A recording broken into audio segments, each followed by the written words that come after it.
The Montgomery College Smithsonian Faculty Fellowship Program is a unique collaboration between the Paul Peck Humanities Institute and Smithsonian's Office of Educational Technology.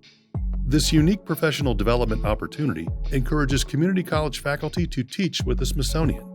In 2022, the program hit a milestone anniversary, celebrating 25 years, 235 faculty fellows, and more than 25,000 student visits to Smithsonian museums. Professor Dijana Maunaga Trajkovic is an associate professor in the English Language for Academic Purposes program at Montgomery College. She is currently serving as the ELAI 990 College-wide coordinator. She joined Montgomery College in 2013 and has also taught English as a second language at Language and Culture Institute at Virginia Tech University. She received her bachelor's degree in teaching English language and literature from University of Istokno Sarajevo, Bosnia, and Herzegovina, and her master's degree in linguistics from George Mason University.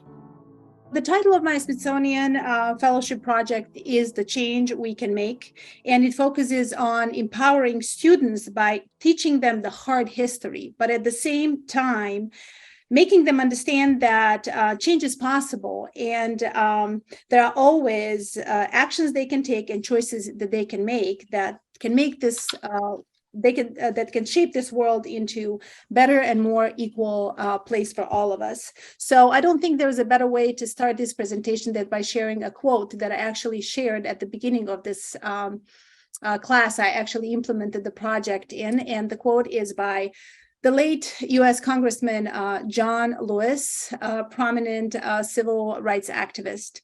And it goes, "Do not get lost in a sea of despair.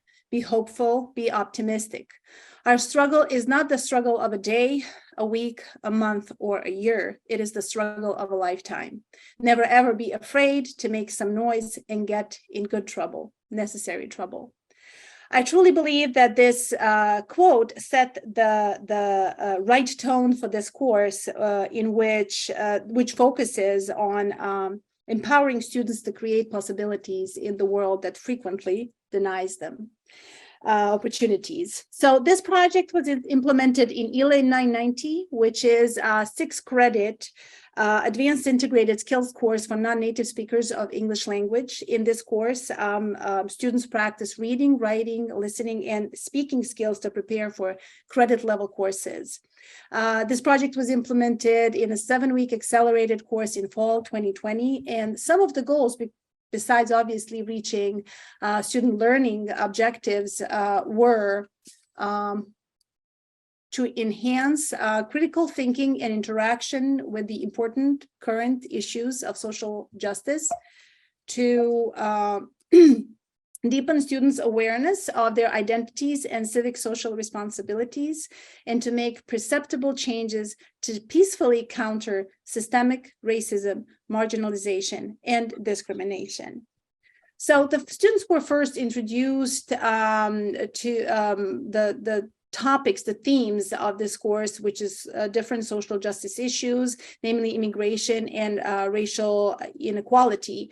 And students were introduced to these topics through different readings, TED Talk presentations, documentary movie, and some educational websites. Some of the readings in this class were articles from Washington Post and The Atlantic magazine, and these articles were made available to our students for free through Montgomery College Library. As a matter of fact, students in this course do not need to purchase a textbook. All the material is free for the students, and some of them come from open educational resources. I also used I shared with the students civil rights timeline that I took from Smithsonian Institute website. These articles were paired with TED Talks and documentary movies, and one of the TED Talks that was shared with the students was Family, Hope, and Resilience on the Migrant Trail by Jon Levenstein, who is a photographer and an activist who pieces together the complex reasons people leave their homes in search of a better life. And obviously this one is related to the theme of the immigration. Another TED Talk was by Hassan Kwame Jeffries, who talks about how for us to move forward in the United States, we need to look back and confront the difficult history that has shaped inequalities, and widespread injustice in this country. And finally, students also got to see a documentary movie, February 1, the story of Greensboro 4, which was directed by Rebecca Seres and Stephen Channing. And this is a story of one of the most significant events in the civil rights movement in this country. Based on these materials, students produced essays, summaries, response papers, and as you can imagine, all these themes also generated very interesting class discussions. For the end, the students had the final capstone project, which also included museum visits. In preparation for the assignments that students needed to complete for this final capstone project, students were taken to the Montgomery College library, where one of our amazing librarians, Vicki Drake, organized a workshop that was specifically designed for my project, and that was titled Social Justice Issues and Museum Artifacts, Finding Credible Sources.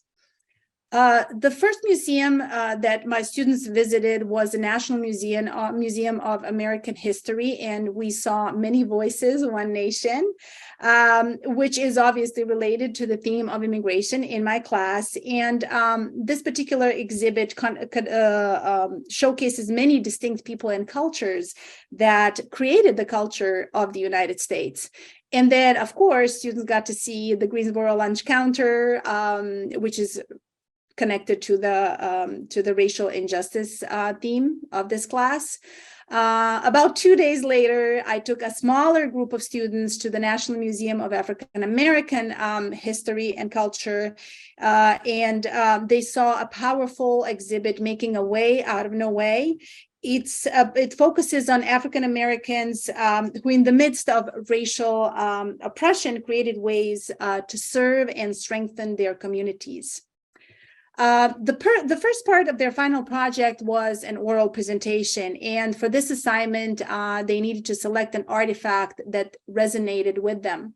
And as you can see from these photos, some of the objects that students selected for their presentation was an African cowrie shell necklace that one of the students recognized as a past currency of trade in his country of Cameroon.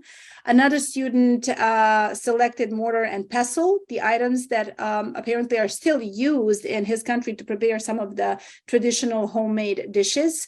A student from Honduras was fascinated by lost in transit items that were left in Arizona desert, and according to him, some of these items could have belonged to any of his relatives that crossed the US-Mexico border. So I could tell that these artifacts made them excited, and because they were able to recognize it as part of their own histories or their family histories, which is something that they did not expect. The students were asked to take photos of an artifact during the visit, and then in Padlet, which is a platform that I use for this part of the final project, they needed to share a photo and also discuss the reasons for selecting a certain artifact. They needed to do the research and find information, of course, using credible sources. They needed information on the artifact, but also in some cases, historical events related to these artifacts. And this is the reason the students were taken to the museum, to the library, and had that workshop. Next, students needed to submit an outline with their sources and record a presentation again and post it in Padlet. Students watched each other's presentations and then came to class with questions. And then, of course, we had class discussion. There are many, many presentations that I wish I could share here with you, but there is one, actually part of one, that I'm going to share with you right now. And this is, this student is of Japanese descent who grew up who grew up in Italy. She created a presentation on the incarceration camp ID tag. Most interesting things was this object. This is an incarceration camp ID tag dated around 1942. I was really impressed by the fact that it is not an item coming from a Nazi or Gulag camp, but it belonged to a Japanese American who had been incarcerated in a camp in the United States.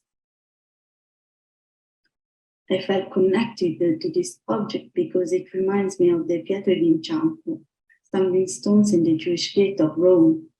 The Jewish ghetto was the neighborhood where the Jewish people were obliged to live and carry a distinctive sign of belonging to the Jewish community. In 1943, the largest community of Jews were deported to the Nazi concentration camps.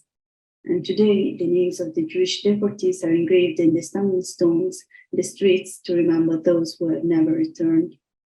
On the brass, as you can see from the picture, it is engraved Qui abitava, which means here lived, followed by the name of the person, his or her date of birth, the date of the deportation, and sometimes even the date of his or her death. I was really surprised to find out that a similar event took place in the same period, even in the United States. In fact, after the Japanese attack to Pearl Harbor in 1942, President Franklin Roosevelt signed into law Executive Order number 9066, by which 120,000 Japanese and Japanese Americans were internated. So the second part of their capstone project was a writing assignment, and that was a 4 to 5 paragraph essay on one of the social injustices that had affected their lives, for which they were required to offer possible solutions, including the ones that they could potentially create. These 2 assignments not only covered all of the learning objectives for this integrated skills class, but they clearly demonstrated the value of students telling their own personal histories. In this class, the cross-cultural bonding was at a full display, and the enthusiasm for their projects was palpable. The students in this class produced some of the most interesting essays that I have read in years. And some of the topics, just to give you an example, that students covered in their writing assignments were, for example, prejudice against the Russians, U.S. embargo against Cuba, migration in Honduras, and police profiling. As you can see, a very interesting and broad selection of topics, all related to the theme of social justice. The students were asked to provide their feedback after their visits to the museums, and I managed to post 3 on this screen. I don't have time to read them.